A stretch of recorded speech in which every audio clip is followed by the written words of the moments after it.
back to KXAN Live. I'm your anchor, Esmeralda Zamora. Thanks for joining us here. Today we have our Nick's First Warnings weather segment with Chief Meteorologist Nick Bannon. Thanks for joining us, Nick. How are you doing? Hey, good to be here and good to see some rain. I know we all love the rain. It's super important that we get the rain whenever we're given it, and we've had plenty of it here today. Yeah, as you can see, our camera is clearing up a little bit, but throughout most of today it was a little gloomy. Lots of fog out there, especially in the morning. Yeah, morning, early afternoon, real steady downpours have been moving through much of the Austin metro and our eastern counties. We could have used more of the rain, though, in the hill country than we've had. The hill country rain is what feeds our water supply. Lake Buchanan, Lake Travis, fed by the rain that falls in the hill country. So it falls in the metro. We're happy about that, too. It falls in our eastern counties. We're happy about that, too. But if we could pick a location to see more of that rain, it would be the hill country. And unfortunately, some of those areas have missed out on some of the higher rainfall totals. Yeah, so what are we looking at as far as rain for the rest of today? Yeah, so what we're seeing now is the steadier rain and storms in the metro are starting to wind down now and pull northeast and away, giving more of that heavier rain into Milam County, especially with fairly widespread rain for you there. There's still some showers around the metro. It's just not as steady as it was about an hour ago when we were dealing with not just downpours, but some thunderstorms as well. And then into the hill country, there's barely anything happening now aside from some areas of drizzle. How much rain have we had? Well, there have been some higher totals in the hill country with places like Cherokee. They're getting more than 3/4 of an inch of rain, but a lot of the totals in the hill country under half an inch of rain, and in some cases way under. Fredericksburg there in Gillespie County, not even a tenth of an inch of rain. Highest rainfall totals have been in the metro and into our eastern counties. Austin's Camp Mabry, more than 3/4 of an inch of rain at 0.81 as things stands now. Look at the airport, almost 3 inches of rain since midnight. Very impressive stuff, and at least for the airport, the wettest day of the year so far. Sort of the jackpot zone as far as rainfall amounts here today have been in those areas stretching from, say, Driftwood and Hayes County through into southeastern and southern sections of Travis County, where we got that almost 3-inch rainfall report at the airport, to near Manor and into western sections of Bastrop County into parts of Lee County. This strip here is where we've had those 1.5 to 3-inch rainfall amounts. That strip of heavier rain has missed Austin's Camp Mabry, but much of the metro and much of downtown included in that heavier rainfall amount. Pflugerville getting almost an inch of rain, yet those amounts really dropped off to the north and west, with only 1/3 of an inch of rain falling in Georgetown so far, and about a 1/2 inch in Florence there in northwestern Williamson County. Our amounts in our eastern counties dropped off the farther south and east you were as well. LaGrange less than 1/3 of an inch of rain. Rosanke less than 1/4 inch of rain. Yet Cedar Creek and, as we mentioned, western sections of Bastrop and Lee counties getting more. Thorndale more than 1 1/3 inches of rain. So yes, beneficial rain, just we could have moved it another 50 miles west. We'd have been better off. Rainfall chances are going to go down temporarily here as we head into the early evening, going from scattered to numerous, dropping down to more widely scattered and lighter rain into the early evening. But then overnight, another round of rain and thunderstorms comes back, giving us, say, another 1/4 inch to a 1/2 inch with some locally higher amounts. And then those rainfall chances, I should say, really drop off as we get closer to daybreak tomorrow. So that drop off at the bus stop or at school tomorrow morning, not saying it's going to be dry, but it won't be nearly as wet as it was this morning, with just a low 10% rain chance after the sun is up here tomorrow. And then we're back to being dry again. So just a few more hours of wet weather to come before we start entering what will be, at least temporarily, a drier and eventually warmer stretch of weather. Esme? Thanks, Nick. And we kind of jumped into that rain pretty quickly. I'm sure everyone was reading our little header there that says, when do freezes typically end in Austin? So rain and freezes, a little different topics, but why do we have this on our screen right now? Yeah, so let's talk about the main topic at hand. Of course, a lot of you talking about the rain here today, so we did want to talk about that first, but let's talk about big temperature swings ahead and why you shouldn't plant just yet, especially those non-native plants that aren't going to be used to colder overnight temperatures, because we don't think we're quite done with freezes in Austin, and certainly not areas away from the city. Let's talk about some pretty big temperature fluctuations on the way for the next week. And I'll first start with high temperatures. We're going for mid-70s tomorrow, Esme, and then highs on Thursday in the mid-40s. Wow. That's a 30-degree drop in one day. And then we're back up to 56 Friday, back into the 70s Saturday, and then another, not quite a significant drop, but pretty significant. Yeah. We'll go from 73 Saturday to 54 on Sunday. These are just high temperatures, though.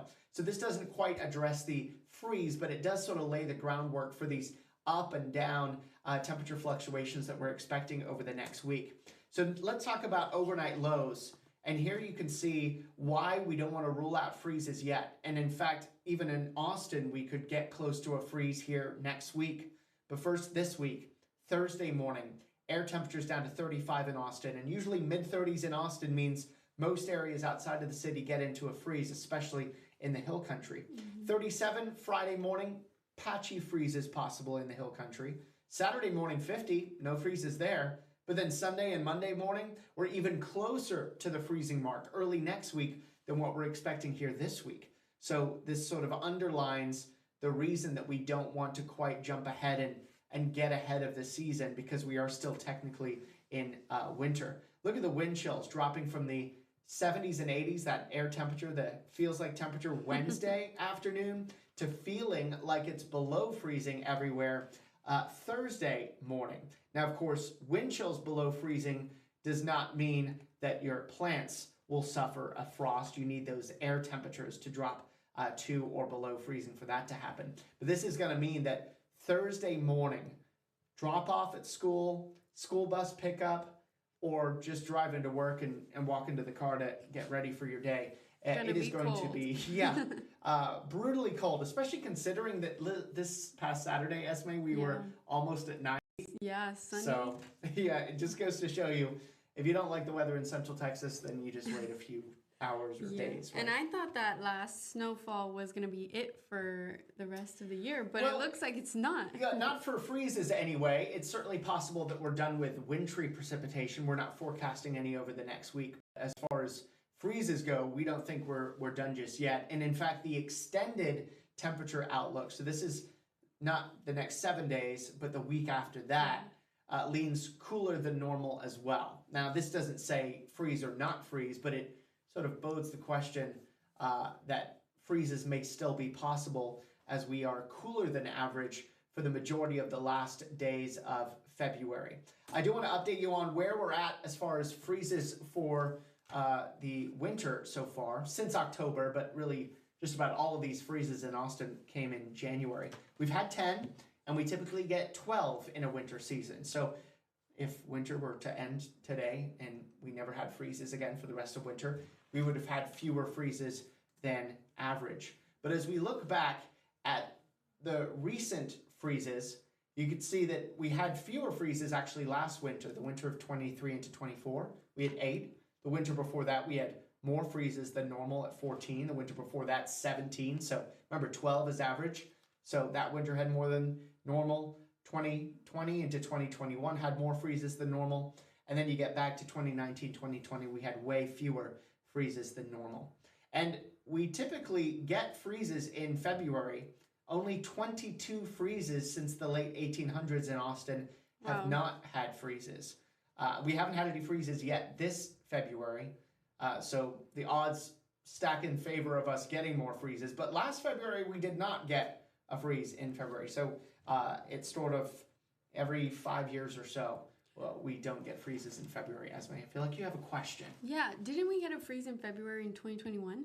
2021, we sure did. Yeah, we had that winter storm, Snowmageddon, as many of us refer to it as. So we had, in most of our winters have had freezes in February, but last winter did not. I know the graphic sort of gets a little covered there, but our average last freeze of the season is this Saturday, February 15th.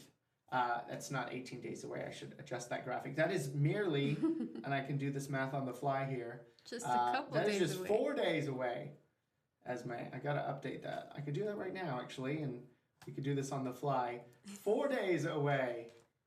Will it reset on me? There we go. There we go. 4 days away from our average last freeze of the season. So that is coming up here this weekend, but it doesn't mean that we won't get freezes after that because it is just an average. We can actually look back at the last freeze over the last few years. And while last year had our final freeze in January, the 4 years prior to that had freezes continue later than normal. So our last freeze of those winters was later than February 15th. Wow. So even just looking at the last 5 years, 4 out of the last 5 have had freezes beyond this weekend. So another good reason to not plant just yet. And look at these latest freezes. March 31st. Well, look at the top two. Wow. April 9th. Back in 1914, we had a freeze in Austin at Camp Mabry. And of course, typically freezes last even later into the season in the hill country.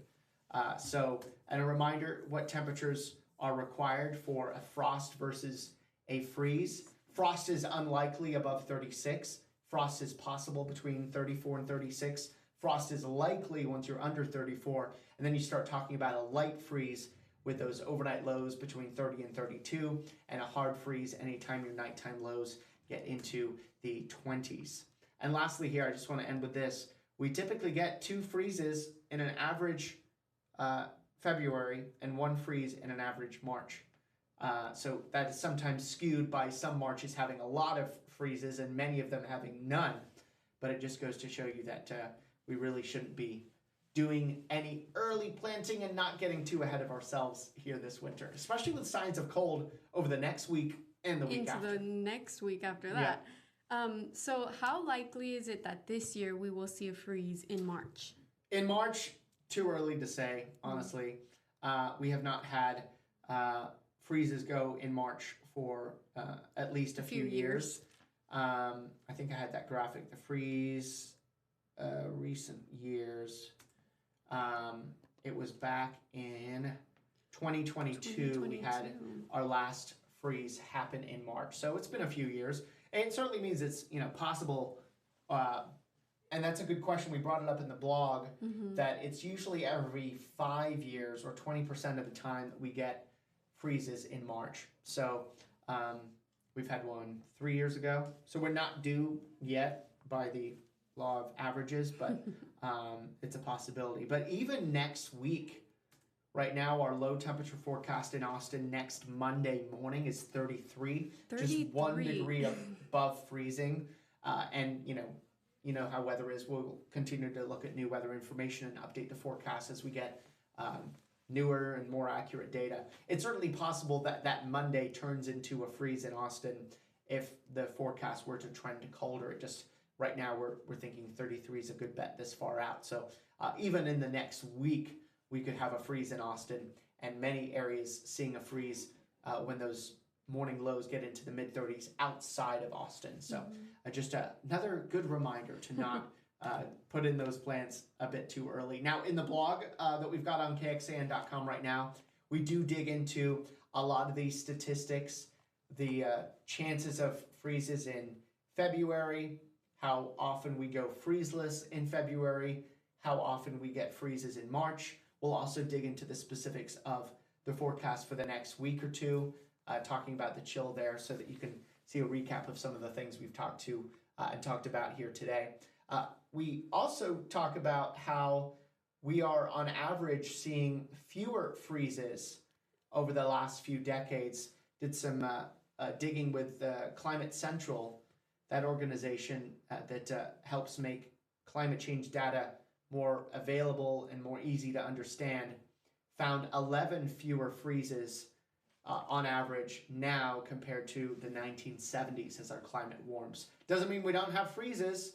We've already had 10 so far this winter, but it is an interesting sign there of climate changes that we're getting fewer freezes, but they can still last into February and potentially March. Yes, and when you say no planting, you also mean don't uncover your plants if they've already been protected from the last freeze we had, right? Yeah, I've seen a lot of people who have their plants still covered, and I wouldn't take those covers off just yet.